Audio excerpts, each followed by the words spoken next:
तीन नए criminal bill पर लोकसभा में अमित शाह ने कहा कि मैं इन तीन विधेयकों को लेकर आया हूं।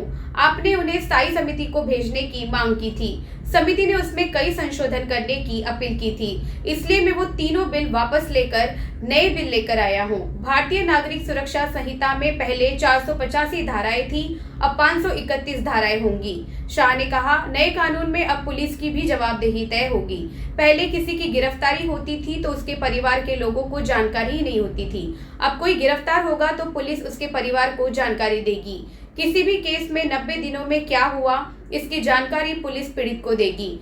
जांच और केस के विभिन्न चरणों की जानकारी पीड़ित और परिवार को भी देने के लिए कई पॉइंट जोड़े गए हैं। तीनों कानूनों के अहम प्रावधान। भारतीय न्याय संहिता की बात करूं तो इसमें कई मानव संबंधी अपराधों को पीछे रखा गया था।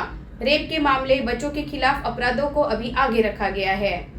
पहले रेप की धारा 375, 376 थी।